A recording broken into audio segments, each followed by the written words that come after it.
Hey, Mike. Yeah, what's going on? Hey, have you ever heard of Turbo Debt? No, what is that? Something to get me into debt faster? No, Turbo Debt is not to get you in debt faster. It's to help you get out of debt. Do you have over $10,000 in credit card, personal loans, medical, or payday loans? Of course I have debt. That's the American way. Au contraire, mon frere.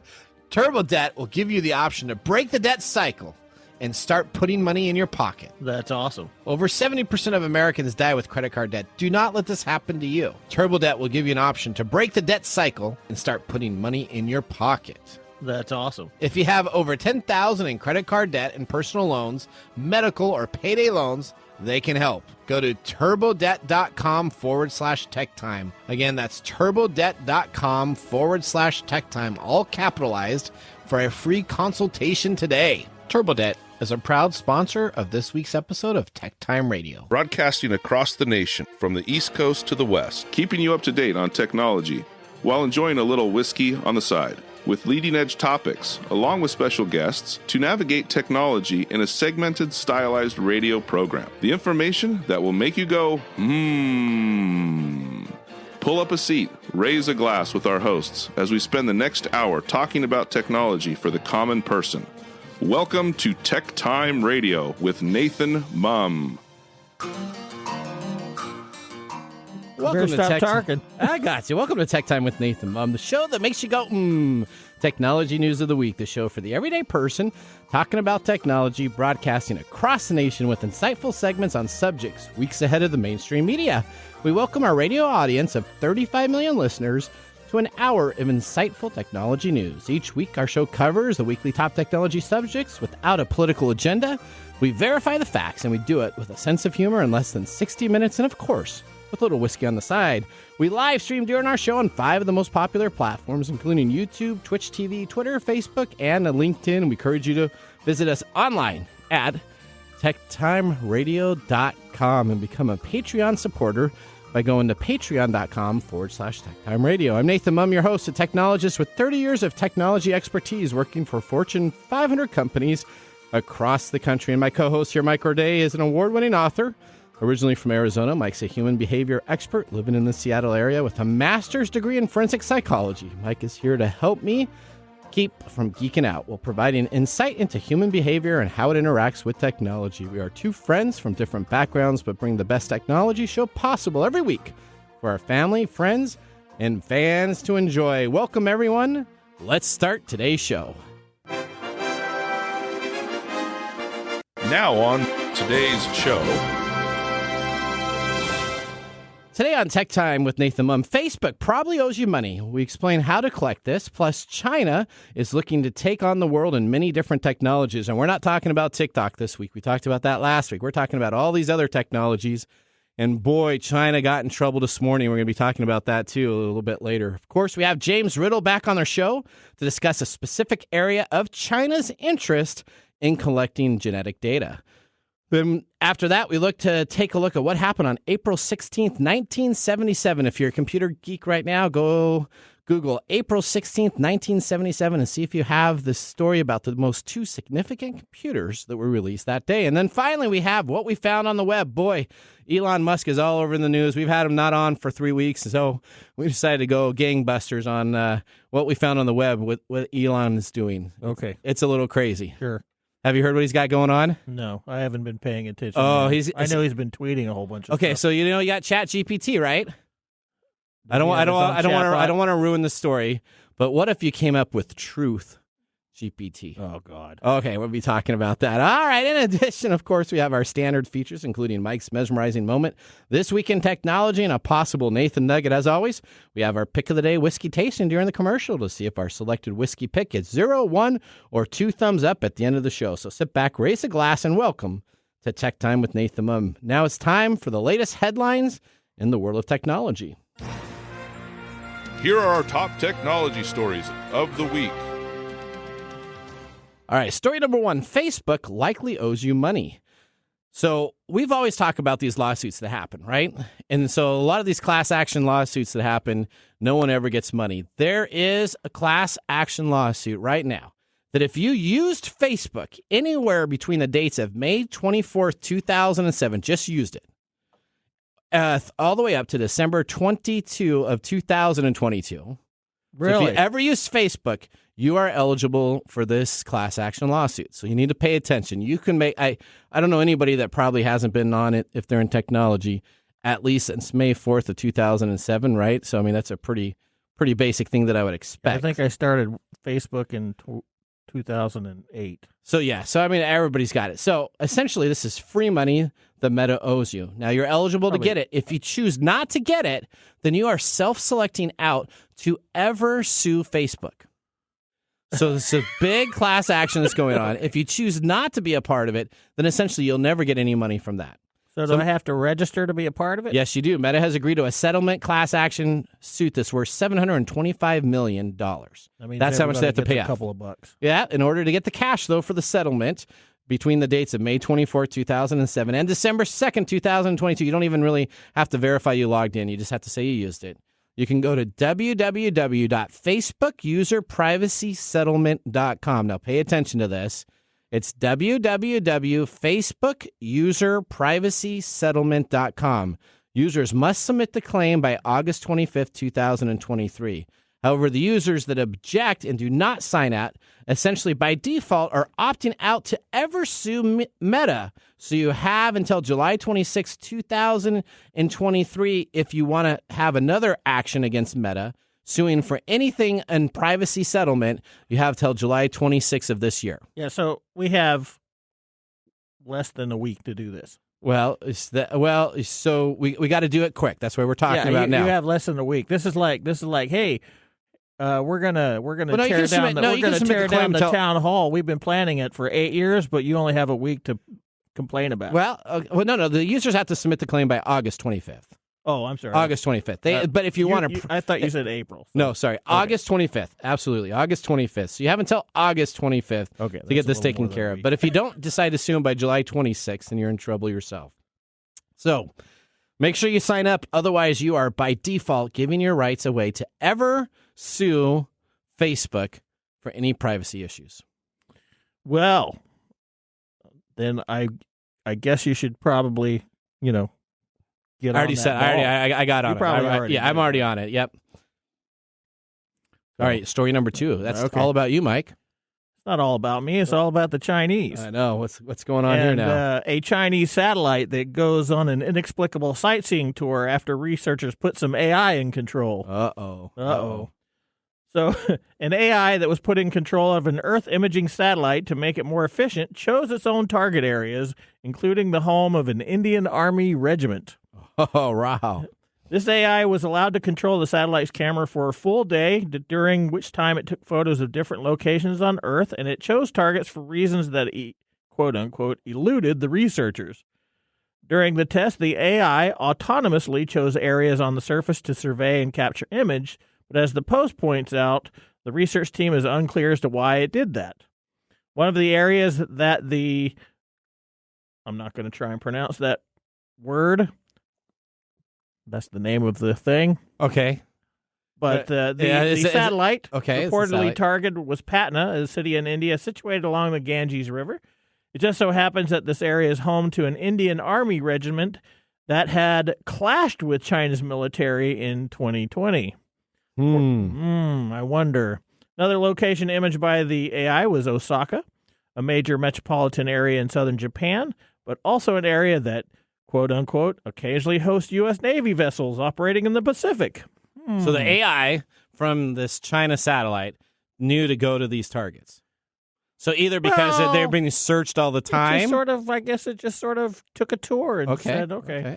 So, it's entirely possible that the AI was trained to spot military-related targets and that this technology could eventually be leveraged for surveillance purposes. Oh, I'm sure they wouldn't do that. Yeah, with all the stuff that's been going on lately. Wait till you hear what broke this morning out of New York, man. This is crazy crap. All right.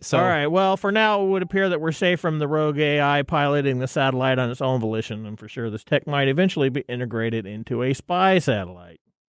I'm sure it is. So the AI takes over a satellite, and they just by default, the camera decides to go to military. I'm sure installments. Yeah, I'm sure.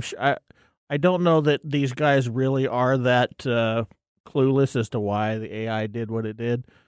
but who knows? Maybe it had a database and that's what they all searched on, so it decided to do it itself randomly. I mean, that's what happens when you have an AI search database. The most common search algorithms that you go to find something on Google ends up becoming how they do their algorithms. So if you're always typing in go to this longitude and latitude, that would make sense completely. Yeah, that would make sense. But all right, well, story number 2, 2 criminal complaints filed by the United States Attorney's Office.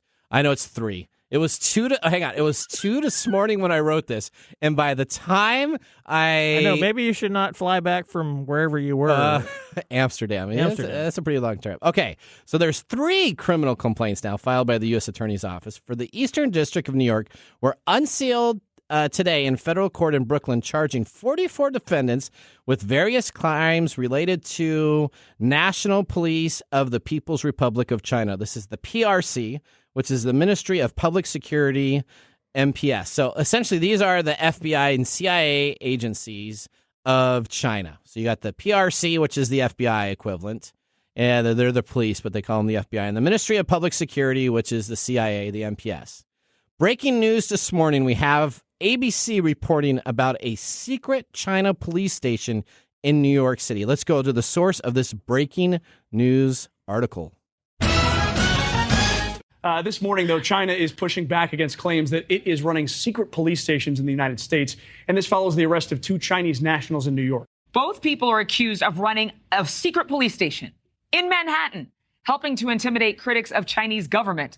It's just one of 3 cases that prosecutors say show the reach and the impact that the Communist Party has in the United States and all around the globe. This morning, Dre Clark is outside the building where that secret police station allegedly operated to walk us through all of the operations there. This is bizarre. I'm sure if you live in New York, you're thinking, what's going on?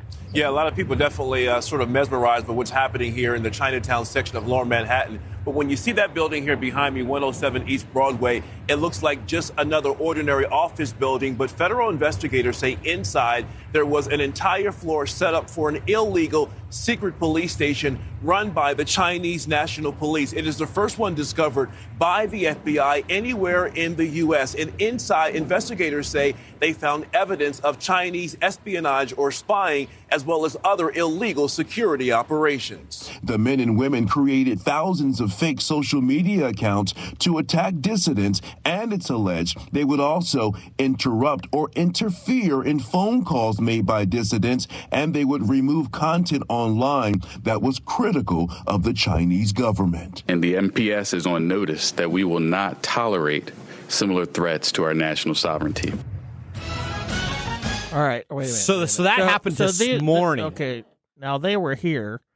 Yes. And they are operating in a building here in New York to target Chinese dissidents that are in the country. That's correct. Okay. All right. Continue. Okay.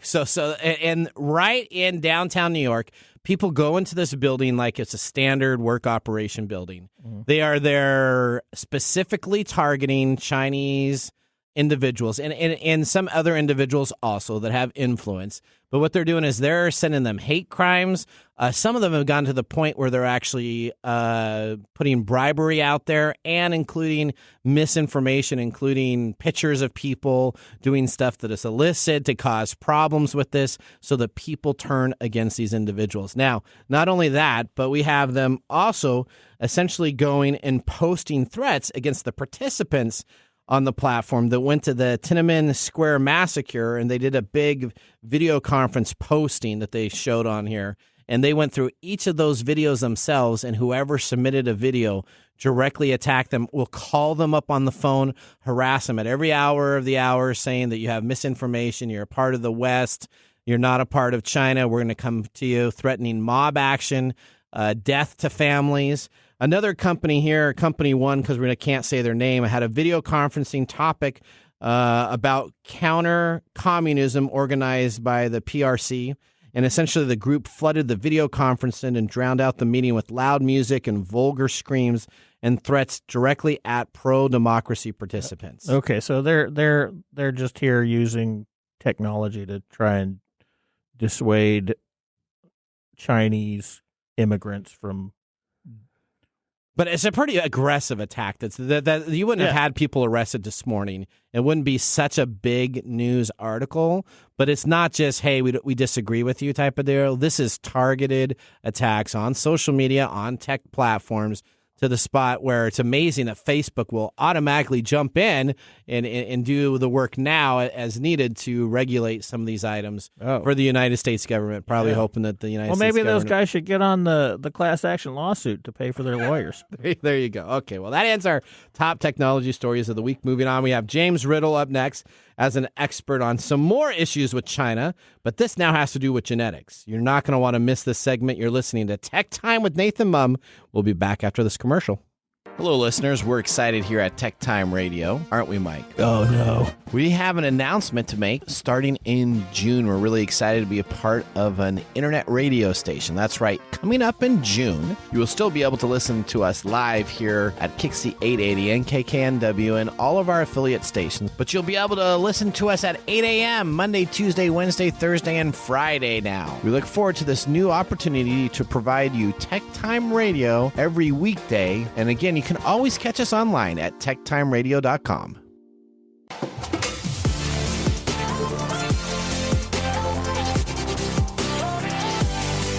All right, welcome back to Tech Time with Nathan Mumm. Tech Time is a weekly hour technology show that talks about current technology in a simple format with how often to geek out here, brought to you by myself, Nathan Mumm, and Mike Roday. We just had our first whiskey tasting during the break. Now let me tell you about what we are sipping in our pick of the day.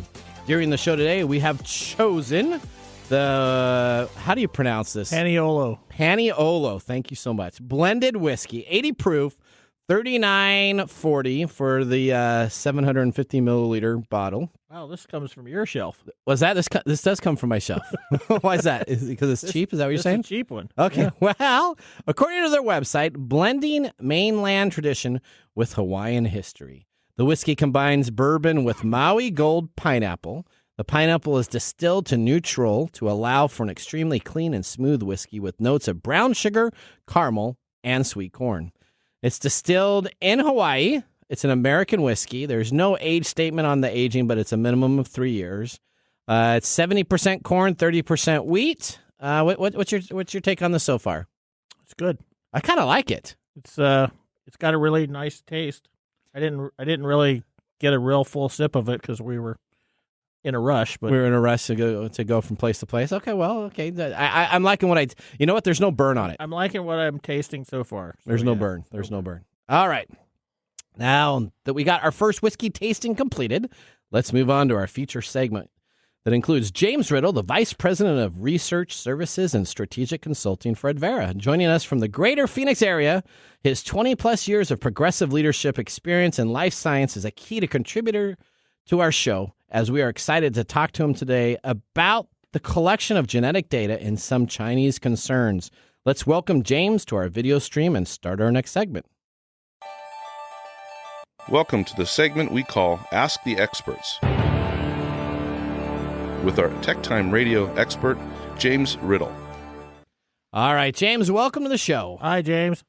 Hey guys, how you doing? Good. How are things in? Are you? It looks like you're in Arizona. I am indeed, and it is nice and sunny and warm as you would expect. Yeah, don't rub it in, okay? Yeah, we have a gray and gray. In fact, it was so gray a minute ago you couldn't even see out the window. Okay, all right. Well, hey, maybe we can hand that over to the genetic engineers over in China, and they can change the weather for us too. Oh, this is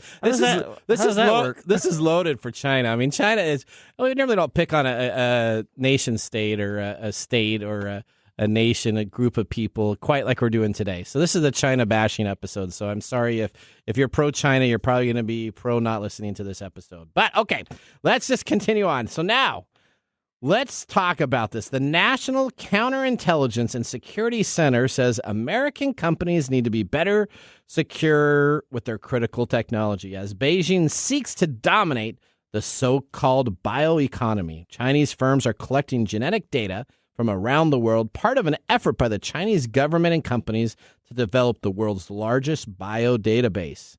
American intelligence officials reported this and have concerns. Tell me a little bit on your expertise, James, when you hear this. What's your thinking on this? Well, I was recently at a conference where I was listening to a presentation by a gentleman by the name of Edward Yu, who's referenced in some of the articles that you're reading about, and he's from the National Counter. I have to read it here because it's a long title.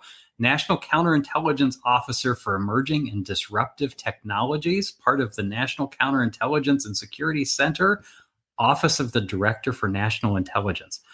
Wow. Now, I'd like to see all that written on this door plate. Yeah, I need a drink. Okay. Yeah, I mean, try putting all that on a business card. But I am both humbled and encouraged that the U.S. federal government has such a person watching out for growing and emerging threats to our country and to the organizations that conduct research, but also just general population and companies that do business in this area. And what they're getting at here, the National Counterintelligence Agency issued a warning not too terribly long ago. There's plenty of news articles about it. You can go and Google this particular topic. And the concern is that the Chinese national government is prioritizing, funding, and actively building a very, very large database of human genomic profiles. So think your DNA sequenced and put into a database for use by the Chinese national government. That's the concern, because it's not just Chinese nationals. It's folks who interact with organizations that are owned by Chinese companies. The Chinese government last year denoted that genomic information is now a national resource. And so these companies, the concern is if you are interacting with an organization that's owned by a Chinese company, those companies might be forced to turn over your genomic data over to the Chinese government. So why would I care that my genomic code, DNA code, is being given to China? Why would somebody need to care about that? Yeah, let's talk about that. That's a great question. Why would we care? Is that a concern for us, or is it just like them watching TikTok videos? Not a big concern. What's the concern on that? Well, the primary concern is that you could have potential economic harms. You could have potential issues with medical utilization of your genomic profile for medical blackmail or something along those lines, or even something more nefarious and conspiracy theorist-ish, where there could be potential genomic differences in the general populations that the military could exploit at some level. All of those things are the things that Dr. Yu at the National Intelligence Center is paid to think about as a member of the general population. There's nothing I can do about it personally. And so I'm not, from a private citizen standpoint, I don't think I would be terribly concerned. Lots of people probably already have your genetic information, particularly if you've done any kind of Ancestry&Me or 23andMe or signed up for any of the U.S. government national programs to sequence DNA. I mean, quite frankly, the U.S. federal government has this same kind of database. It's governed by the National Institutes of Health under their Genomics Center, and it's called the Database of Genotypes and Phenotypes, and it's got a massive amount of genotypic data about U.S. citizens that have enrolled in National Institutes of Health funded trials over the years. All right, so let's talk about these. So you got Ancestry.com, right? You got the other company, which I never heard of, 23andMe. So I'm not into the Ancestry stuff yet. I think once you hit a certain age in your life, you want to go back and look at it. It seems like my parents did it at like 60. That so I probably hit depends 60. on where you focus on, You're more into video games. And they're probably that. But it sounds like, here's when I start reading this information, and we're going to go back and talk about Mr. Yu in a second. But when I was reading this information, it looks like financial stakes on this are huge. It looks like there's industry regarding the biotech sector that's at $4 trillion a year in owning these type of information that's equivalent to the valuation of Amazon and Apple combined. So pretty big type of company there. But it seems that I spend money at this company. I pay them $100 or $200 to find out about my DNA and my ancestry. And essentially then these companies are again then selling that data. Is that what I keep on reading in these articles? Because it looks like that's what's happening. Yes, the short answer is yes.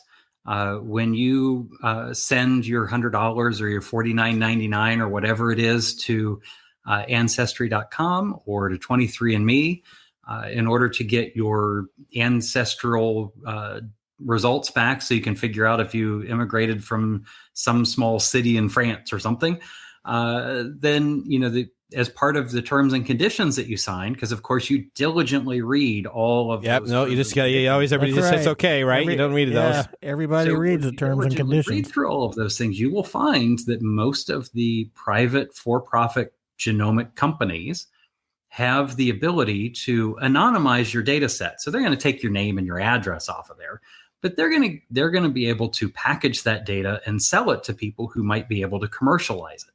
And the folks who are going to be able to commercialize it are the ever-growing number of gene therapy-based companies who can mine this really rich database of genotypic and phenotypic information. So your gene profile combined with information about you, where you live, where you grew up, what kind of food you eat, things of that nature. And they can look for particular patterns and genetic markers that would help them develop new gene therapies that might be able to fix some of these things. And so that's the fastest growing segment of clinical research as far as R&D spend is in the area of gene therapy. And you'll see more and more of these coming to market. So in order to most economically develop a gene therapy product or a new therapeutic agent, you can do it one of two ways. You can go out and find a bunch of people who have the genetic marker you're interested in, which takes a long time and a lot of money. Or you can go to one of these companies that has a large genomic data set, or you can go to the US federal government and ask them for their data set, follow their rules. And you can mine that data set for certain genetic markers that would correspond to the thing that you're trying to treat. And if you can find one in that data set, you could be able to commercialize that particular treatment and make lots of money. So okay, so let me certainly an economic advantage, an economic incentive for these Ancestries and 23andMe's to sell this data to other parties. Okay, so I watch, of course, Marvel's superhero movies. I'm not going to Star Trek. All right, so you just did. Okay, but so I watch the Marvel movies, and it's all about like Captain America, right? So he's got like some genetic sequencing that he gets, and it helps him to enhance.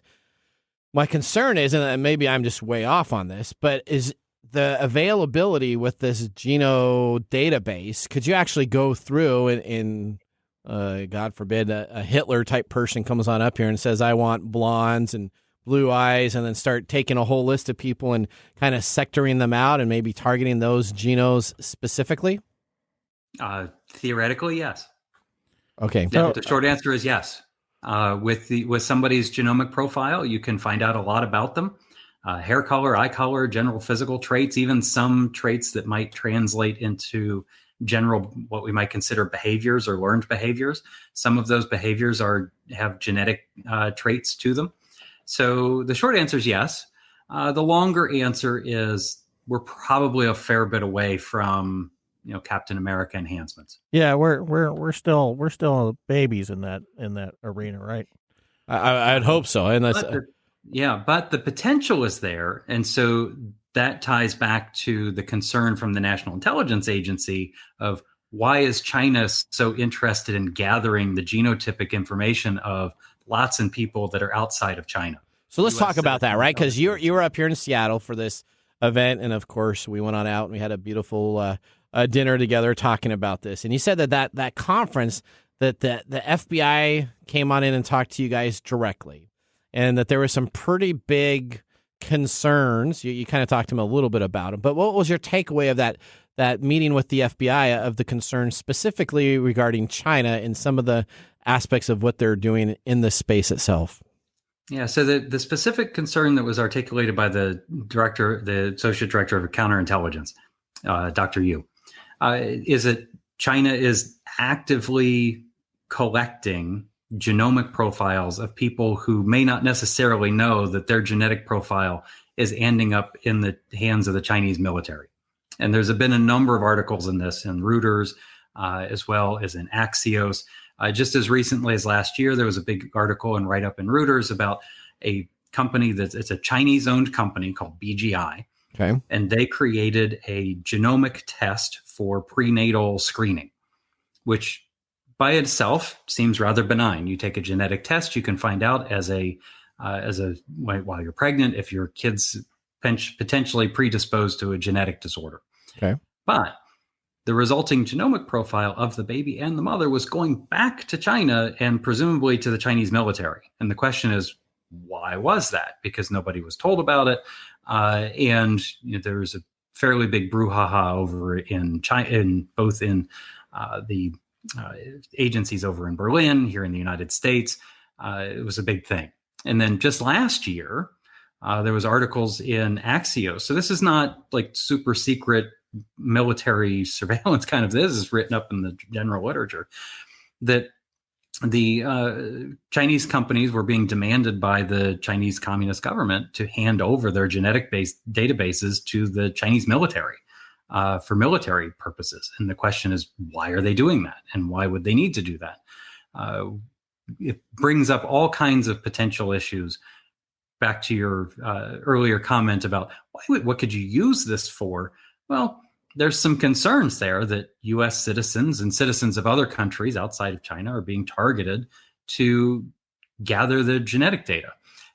Chinese companies have made investments in 23andMe. That's openly reported in the news. And so 23andMe has the largest private genetic database of any company out there, and they're partially owned by the Chinese government. So the question is that a concern? And if it is a concern, what should the U.S. federal government do about it? To temper that concern, the U.S. government does this too through the National Institutes of Health. They have an active program to gather genetic information about U.S. citizens. It's called the All of Me Project, where you can volunteer to give your genetic information over to the U.S. government. In the thoughts would be that they could use it to develop cures at the National Institutes of Health. But it's still, you're handing over your genetic profile to the U.S., to a government agency. And it's not like a PIN code where you can change your password or you can change your PIN. It's your genetic profile. You can't change that. And so there's just a general concern about what is this stuff going to be used for? Who has control over it? What could it be used for in the future, for future unspecified things we haven't even thought of yet in the genomic realm? It's a concern. And it's good that the director of counterintelligence is thinking about these things. So let me ask you that. Okay, go right ahead, Mike. Does this information transfer conflict at all with things like HIPAA laws?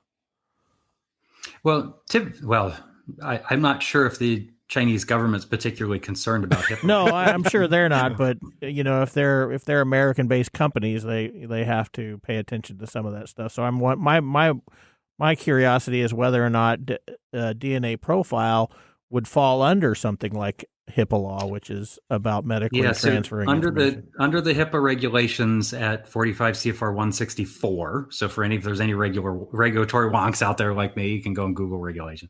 But you can de-identify protected health information under the HIPAA regulations to the point where HIPAA doesn't apply anymore. Right. So genomic profile by itself, without other identifying information like name, social security number, address, genetic material or genetic profiles themselves are not considered protected health information under HIPAA.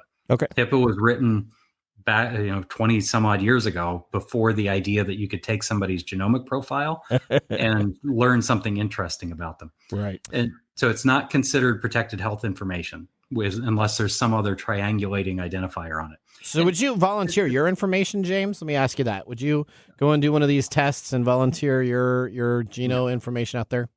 No. Why is that? I don't know where it's going to go. And I'm not exactly sure why they would use it or why they would want it. And, if I had an interest in where my history and ancestry, I'm going to go track natural records rather than trying to look for some. Well, thanks a lot, James. No, that's what. Okay, so that's a great question. I was curious about that. A lot of people. I've done 23andMe. If you wanted to go down the Star Trek Guardians of the Galaxy kind of a discussion, because we do that sometimes here on the show. Yeah. If you were born in the United States within the last 50 years, the some government agency somewhere already has your DNA because they took it as a blood spot card when you were born. Okay. Yes. I'm under no illusion that if the U.S. federal government wanted to find me based on my genetic profile, they probably could figure out a way to do it. I'm not concerned about that either. Okay. So now, is there a way to protect your DNA and bioinformation? Like, I can kind of protect some of my user information, not really in the criminal mind, because I always have to log in with a social security number, and I always have to put in information that gets compromised. But is there any special type of way that you can clean it up and not have that stuff available online, or is you just pretty much be safe, and if you're too aggressive, you're too sorry? I mean, just use general good privacy practices. If you do, the folks at the Center for Counterintelligence are not worried about people who are playing by the rules. Okay. Right? They're worried about people who aren't going to follow the privacy rules. So if you sign up for a 23andMe test and you check the box on the system as don't share my data with anybody, 23andMe is going to respect that. Like They wouldn't be able to stay in business if they didn't. And so there are opt-out options at Ancestry and at 23andMe and the other private genomic testing companies where you can tell them, like, here's how it's okay to use my data. Now, the folks at the Counterintelligence Agency, they're concerned about nefarious actors who wouldn't care what box you checked. And could they get access to these large-scale data sets and use them for some nefarious purpose? Yeah, but that's just like anything else we talk about. Facebook, TikTok. All of them have the same issues. Passwords. Yep. Okay. Well, data James, breaches. Should we be concerned about China? Last question before we head off here. I thank you so much. Are you concerned about China in this area or not? I'm not any more concerned about them than I am about anybody else. Okay, so that kind of is like me and my TikTok version. You know what? If people are concerned about TikTok, well, then they probably should be concerned about Facebook, and you should be concerned about everything else. I mean, we've established over and over again that this stuff's already out there. Correct. So we volunteered with the internet age. We volunteered to give all of our information about everything. We volunteered for it. We just weren't properly trained shown what could happen. All right. So we're all in this now. So. All right, James, thank you so much for being a part of our show. We always love you each and every time we have you on, giving us great information. This is perfect on our China episode. I will look forward to seeing you again on a show coming on up here, hopefully in the next month or so, James. All right. Take care, gentlemen. Thank you very much.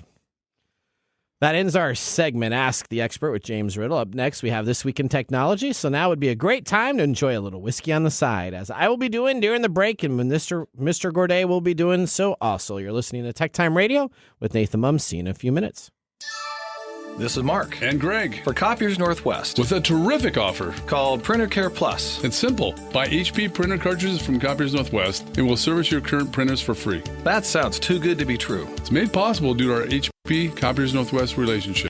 Copiers Northwest is an HP Platinum partner. One of only 2 in the entire Northwest. And now, with Printer Care Plus, Copiers Northwest will provide free printer service. As long as they purchase genuine HP cartridges from Copiers Northwest. That's right. IT departments no longer have to service printers. Or fix paper jams with Printer Care Plus. They can focus on more strategic initiatives. And let our experienced technicians keep their HP printers up and running. Sounds like a love-love relationship for IT departments. Don't get too carried away. So how do they get more details on Printer Care Plus? Call Copiers Northwest today, 206-282-1200, or visit copiersnw.com.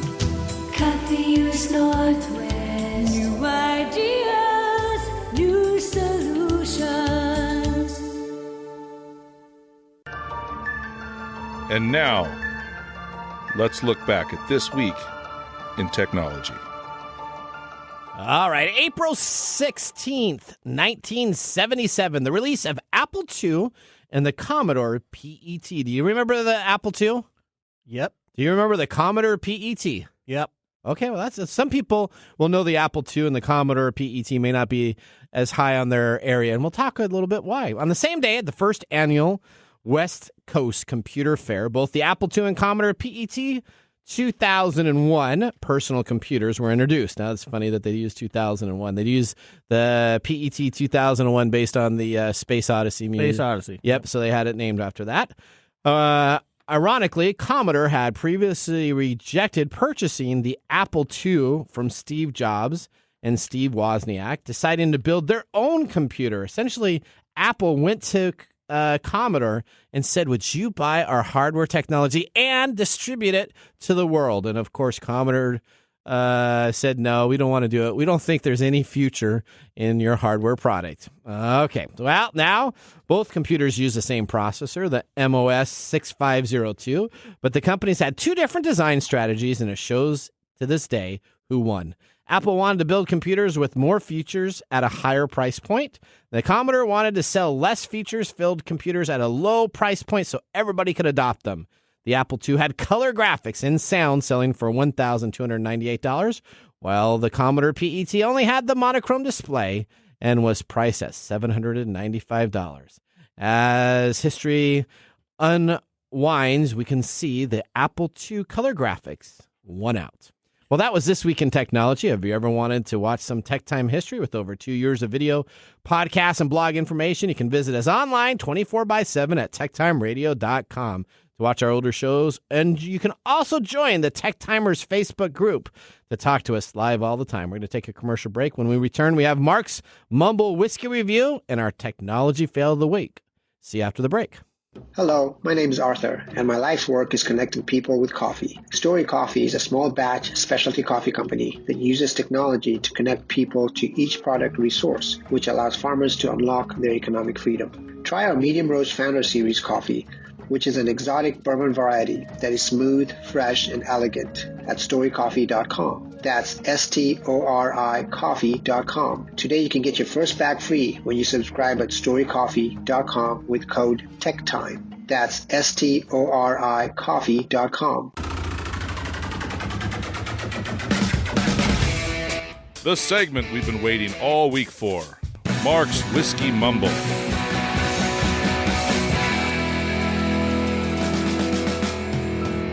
Well, it's April 18th, and if you don't know it, you probably should. It's National Tax Day.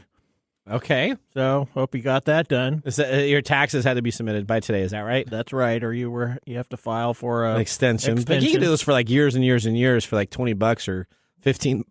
So I don't know why I don't care. I do mine early. So. Okay, good job. Good job. More importantly, it's National Animal Cracker Day.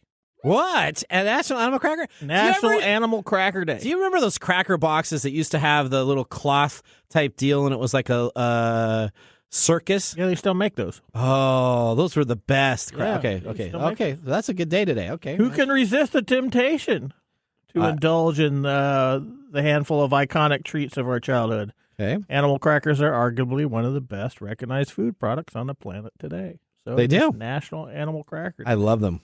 Now, I'm not sure what has to do with whiskey, but, you know. Well, come on. Mark's days of the week have nothing to do. He finds the most obscure ones he can find. That's weird. So, I don't know. National Tax Animal Cracker Day. Okay. Right. Back to the whiskey. Paniolo whiskey is named after Mexican vaqueros or cattle drivers who were brought to Hawaii after Captain George Vancouver gave cattle to King Kamehameha. Kamehameha the first. These vaqueros embraced the Hawaiian tradition and became known as Paniolo, or cowboy in Hawaii.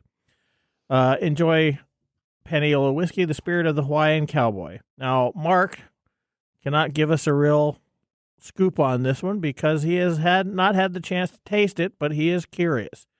It is not a fake flavored whiskey, as it uses real pineapple distillate to blend in, and he is hopeful that both of us leave him a sip to try. Well, I don't know if I'll leave him a sip to try because I'm really digging this.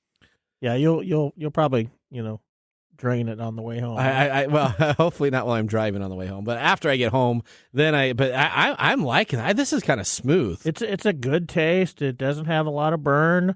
I'm enjoying it. All right, we just gotta. You see that? We just gotta a finger. There you go. Odie's keeping us on track That's here. Right. All right, that's what happens when Odie didn't get any whiskey, so she's just flipping lots of fingers. I don't know. We're getting saluted over there. That's all right. Okay. All right. Well, you know what? That is a great deal for Mark to put this together. We will save him a little bit of a bottle. I got this from my brother. He actually had it signed when he was over on a trip over there. It must be nice to go to Hawaii all the time. But I'm enjoying it quite a bit. I think it's pretty good. That's pretty good. All right. Well, you know what? Whiskey and technology, it's like a great pairing, like apple pie and ice cream. Right, Mike? Sure. Okay. All right. Let's move on to our next. I'm not tracking where you're going with this, but let's go. Okay. All right. The next segment we have is what we found on the web. What we found on the web. All right. It's been weeks since we talked about this fellow. My good old hero, Elon Musk, says he wants to start Truth GPT to rival OpenAI and Google. Now, he's not my hero, so I just want to be very clear. Yes, we know. All right. Elon Musk plans for his own AI company. They're starting to come into focus. A Twitter CEO says that he wants to create a third option for a company that could challenge OpenAI and Google. In an interview with Fox News, oh great, Musk said that he is thinking of calling the venture Truth GPT. You've been talking to Trump? I don't know. Well, I think Trump probably owns Truth some type of marketing, so he's going to be in trouble with Donald there. And the goal would be to create a maximum truth-seeking AI that tries to understand the nature of the universe and that hopefully does more good than harm. Now, what I is think Elon has been hitting the paniola a little bit too heavily. He's operating on too many fronts. He acknowledged that he would be starting with a significant disadvantage to its rivals as he's starting late. Yeah, he hasn't started yet, so he's going to come to the. They've only been working on it for 10 years, but that's all right. Often the case, it's unclear how serious or far along his plans are, but speculation about Musk's AI ambitions have been mounting as he recently filed paperwork for a business called X.AI Corp. Yes, he's already. He's fighting on too many fronts, I think. You can't win a war when you're fighting all the fronts. You have to define truth before you can experience it. So I love that open-ended thing. The maximum truth-seeking AI. Yeah, will do more good than harm. Okay. All right, well, let's talk about a retired NASA spacecraft is re-entering the Earth's atmosphere on Wednesday, tomorrow. And some of the parts of the vehicle expect to crash on Earth. So this is a dilemma. I read this article, and I'm going, how are we okay with this? This happens a lot. This happens quite often, actually. Okay, the RHESSI spacecraft is expected to burn up on its entry into the atmosphere at high speeds, but some parts of the 660-pound machine are likely to survive the descent. The good news is that NASA says the risk of harm coming on folks on terra firma is low at approximately 1 in 2,467. Now, that's not that low. No, that's a pretty high number. I mean, most of the time when you win the lottery, it's 1 in a million type of chance. But the chances of getting hit are 1 in 2,046. But where? Where is it going to happen? For anyone wishing to don a hard hat for the case and expect the reentry of the atmosphere, they have no forecast of exactly when it's going to come, and they're uncertain of it plus or minus 16 hours of when it will arrive. So they have no idea on Earth where this place is coming, and they have expecting it tomorrow at 9:30 p.m., but they're plus or minusing 16 hours. Okay. So all you got to do is wear a hard hat for 32 hours. Okay. So you can just now crash space junk down anywhere on Earth? Is that something that NASA gets to do? So what if Russia wants to have their space shuttle and they decide that they want to crash it? I don't quite get this. Now we can just... I thought they had to have it on a specific zone. They try. Yeah, I think they try to calculate where it's going to. So I think they try to, but on this article, I spent tons of time, Odie, trying to find that out. And essentially, they really don't know where it's going to land. But they hope to know, and once they do know, they'll let everybody else know. They're going to call you up specifically. So what happens if this goes to Russia? Hey, I'm just thinking, NASA has this thing come on down, and all of a sudden you have all this... This happens all the time. This happens a lot, where things enter our atmosphere and are burned up and stuff are left over. So this probably isn't that big of a deal. All right, okay. And unless we get a call that Nathan got hit by a 2-pound nut from a thing. from a that's only satellite. It's only 1 in 240... 1 in 2,467 chance. Okay. All right. Now let's get ready. Speaking of fails, we'll go to our technology fail of the week. We are out of time. Congratulations. You're a failure. Oh. I failed. Did I? Yes. Did I? Yes. Did I? Yes. All right. Real simple here. Big news.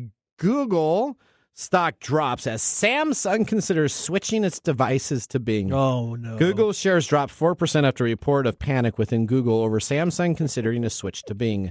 Bing could be taken over as the default search engine on all Samsung devices Thanks to its integration of ChatGPT artificial intelligence features, the shift would mark the first time in 12 years that Samsung has strayed away from the Google infrastructure, which has historically dominated the search engine market. Google employees reportedly found out Samsung was considering the switch last month, and the New Yorker Times reported that according to the internal messages, there's panic within Google's walls. Google has struggled to keep up with the AI competitor like Bing, so this may be the first big shot Bing comes into taking over Google's empire. All right, well, we're going to now head into our Mike's Mesmerizing Moment. This is Mike's Mesmerizing Moment, presented by Story Coffee. Visit storycoffee.com. All right, here's the big question for you, but you only got a minute. What's the big question? Why do people in the U.S. fear China? That's the question? Yeah, that's the question. Do you want this is a normal thing, right? Why do we fear people from China? Because of all the stuff that we're talking about. Okay. Right? It's scary to think about these things.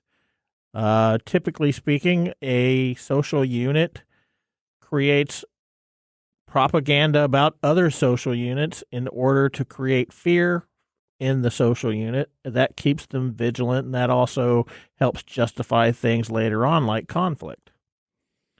So China being a world power with a very different culture from ours, just that simple fact that they have a very different culture from ours makes them scary because we don't like different. Okay. Different equals dangerous in our limbic system. So anything that's different, that gets highlighted through stuff that we've just been doing, through stuff that the U.S. government is doing, and through actions by the Chinese government itself is doing, and that creates a kind of national hysteria that can, in some ways, peak in different ways. Yeah. Essentially, China's become the Russia of the 1980s. They're doing some hinky stuff. And it behooves us to pay attention to it, but I don't know if we need to really just go around freaking out about it. I don't either. Like James said, kind of like what I say with TikTok. Freak out about it. Yeah, I don't know if we need to. I know we really love to. We just need to pay attention. But this is like everything that we get. Everything that we get on the news is mostly negative stuff, and that creates in us survival reactions that we're not aware of, but it creates our perception of other people and other things. So. All right, that's it in a nutshell. That's it in a nutshell. Not going into the 45-minute breakout. Yeah, we can talk about this for there's a lot of things going on here, but that's a pretty broad stroke. All right, let's move to our nugget of the week. This is your nugget of the week. Oh, you even got to play your music. Oh, my Nathan Nugget. All right, GameStop. Buy one, get one free sale includes popular PS5 and Nintendo Switch games. Have you heard about this? No. I hear they're going out of business soon. Well, this is if you would like to buy anything at GameStop, well, GameStop still exists. Now's your chance. GameStop is running a buy one, get one free sale on select console games. The deals cover unopened Switch, PlayStation, and Xbox games, including, listen, that's the key. The deal covers unopened games. Essentially, they're getting rid of their inventory as quick as they can on everything that they have that is new, including popular titles like Octopath Traveler 2, The Legend of Zelda Skyward Sword HD, Mario Strikers, Battle League, Mario Golf, Super Rush, and Pokemon Brilliant Diamond and Pokemon Shining Pearl. Pokemon. Did I say Pokemon? Pokemon. That's like Star Trek. Okay. The deal applies to online and in-store purchases. If you have more than one console, you can mix and match and still get the buy one, get one free deals. If you're stocked up on games, the retailer also has a buy one, get one half off sale on all toys, clothing, Funko Pops, t-shirts, and everything else in the store, including PC gaming peripherals, mice, keyboards, microphones, everything. So essentially, this is GameStop's last attempt, the cash grab before the business files for bankruptcy. Yeah, I think we're not going to. There's a lot of businesses that are going out of business, and I think GameStop's on that list. All right, let's do our pick of the day. All right, what's our pick of the day? Our pick of the day. And now our pick of the day for our whiskey tastings. Let's see what bubbles to the top. All right, it's our Paniolo blended whiskey, 80 proof. $39.40.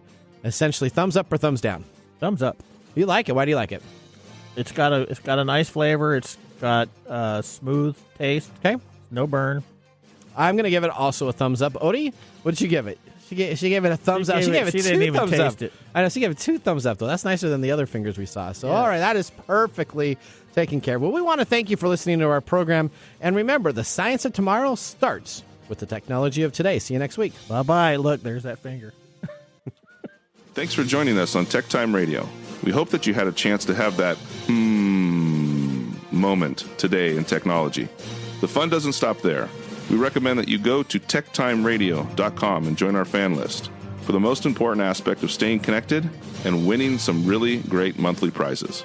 We also have a few other ways to stay connected, including subscribing to our podcast on any podcast service, from Apple to Google and everything in between. We're also on YouTube, so check us out on youtube.com/techtimeradio, all one word. We hope you enjoyed the show as much as we did making it for you. From all of us at Tech Time Radio, remember, mum's the word. Have a safe and fantastic week.